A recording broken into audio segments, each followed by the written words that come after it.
Sons of the Forest 1.0 is releasing soon, so I made a list of 10 things I want to see when the game fully releases. Starting with number 10, the shovel. I think you should spawn with or near the shovel. Majority of the game is locked behind the shovel. You'll be doing a lot of backtracking if you get the shovel later rather than sooner. If you try to go to most GPS markers, you won't be able to do anything, and the game doesn't explain why. You're just supposed to know that you need a shovel for these specific markers. So if you want to play the game and you don't want anything spoiled for you, I would recommend looking up a tutorial on where the shovel is at, and then watch nothing else, because the shovel is so important to do literally anything in this game. And I don't know why you don't just spawn with the shovel, because other than accessing bunkers, the shovel is really useless. You can dig small holes and find skulls and coins, but that's all you could do with the shovel. The shovel isn't even in a cave for you to go get, it's just laying somewhere out in the forest. So just to recap, I think you should spawn with the shovel because there's no real use for it other than progressing. Number 9, GPS rework. This one's a bit of a nitpick, but when you pull out your GPS, you'll see multiple flashing markers on the map.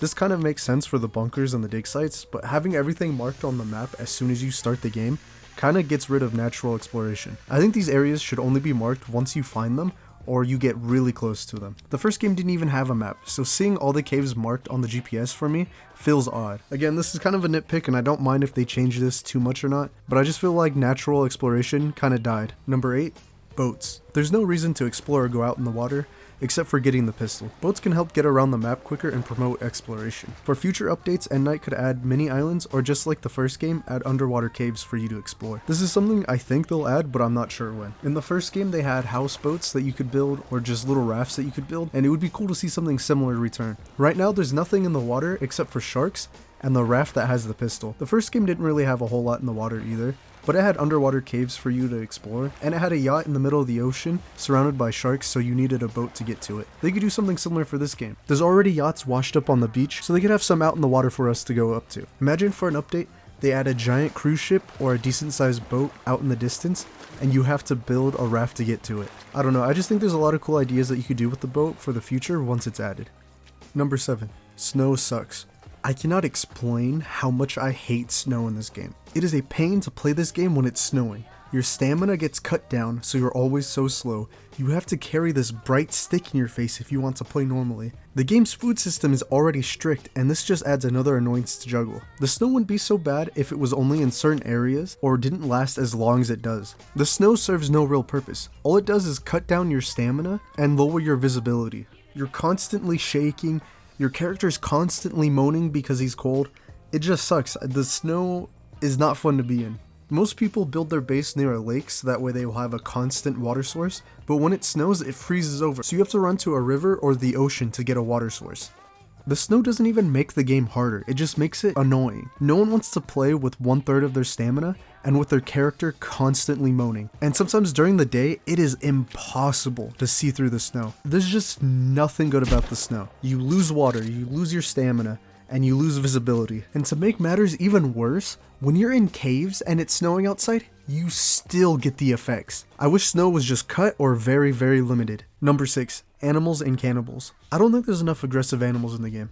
I'd like to fight crocodiles, bears, and badgers. I think adding more animals would make the forest feel more filled in. I think they could even go a step further and make mutated animals. Animals that are normally friendly can be mutated to attack players and other creatures. I think adding more things to fight will benefit the game. There are only 2 aggressive animals in the game. Adding more will change up the game a bit. They could have fun mutating different animals. And same goes with cannibals. Having different enemy types to fight adds fun and more things to do in the game. You can have cannibals with different weapons, upgraded armor, just something that makes them stand out and play different than other cannibals. Number 5, updates. During early access, we got an update once a month. It was cool and it kept my friends and I coming back to see what was new. The updates could add more creatures, weapons, and buildables. This game is so incredibly fun and one of the best survival games I've ever played. I think this game could have some real staying power if it got good and consistent updates. If they could just every now and then add new caves, a new monster to fight, or just something new to build, that'd be enough. I mean, I won't lie, this game does have a few problems, but for the most part, this game is really enjoyable and worth checking out. If the game wants to stay relevant, it needs to have frequent updates. This game thrives on mystery. You can tell just from its main story alone. So if they could just update and keep adding things for players to find, they can continue the story, they could add clues to a bigger narrative, just something for players to sink their teeth into once they start playing. I also think adding something to do after the main story is complete would benefit the game a lot, because after you complete the main story, there's nothing else to do. Number 4, food. It is incredibly annoying to stop open inventory, and watch a cutscene just to eat. The food system is super strict, and it doesn't help that the eating animation takes forever. It kind of helps that you can use keybinds to eat food while moving, but even that is just super tedious. There's like 4 or 5 different food options you need keybinds for. You're also not able to do anything while these animations play out. So even if you are walking around, you can't defend yourself or fight back.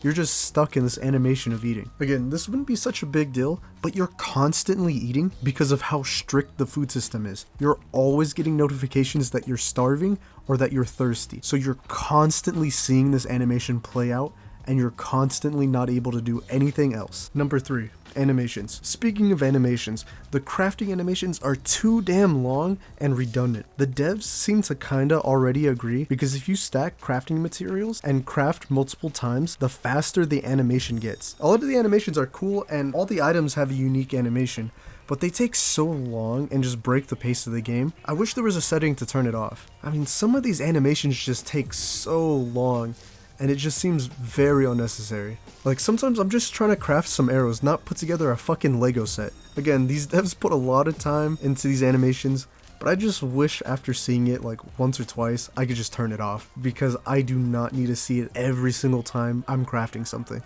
Number 2, building rework. Building is a mess in this game. It's a very complicated and buggy system. Trying to build this giant tower in our base was a nightmare. The building mechanic from the first game was super fun, and the one we have now seems to want to be realistic. At the cost of fun, they made the building more realistic. I don't know how they could fix it or make it more fun, but what we have now is not great. You have these arrows for snap points that will randomly let you build and not let you build on some arbitrary reason that the game doesn't tell you why. I mean, the building system is so messed up, you could have floating tree houses. It's a mess, especially compared to the first game. The first game had a great building system and it was super fun. For this game, they wanted to complicate it and make it more realistic and more in depth, but it took a lot of the fun out of it. I'm hoping for the full release, they tune it and smooth it out so that way it's just more fun and less buggy to deal with. Honorable mention, shiesties. We need shiesties in the game. I need the shiesties you see the dead soldiers wearing around the map. And while you're at it, add cough syrups, that way we can make lean using the cooking pot. Number 1, better mobility. This map is massive, and that's a really good thing because they can add more into future updates. But getting through the map is a pain. The mobility items we have now need a serious rework. Golf carts are slow and get stuck easily. The Night V is hard to control and you get knocked off way too easily. And you have to carry the glider, which will drop if you go uphill or bump a tree while walking. You don't even need to be in the air for the glider to randomly drop. I have a few solutions to improve mobility in the game. Make the golf carts faster and go over sticks and bumps easier. Smooth out the controls of the Night V and make it just a little bit harder to get knocked off. And instead of using the hang glider, add a wingsuit into the game. It could act just like the rebreather, where it's in your inventory and you have to equip it. That should solve most or all the issues with mobility in the game. Sons of the Forest is one of the best survival games I've ever played, and I really want it to succeed. I made this video before I saw the 1.0 release trailer, and it shows that it adds some of the things that I have on this list, which is really cool. If you've played Sons of the Forest, what would you like to see get added?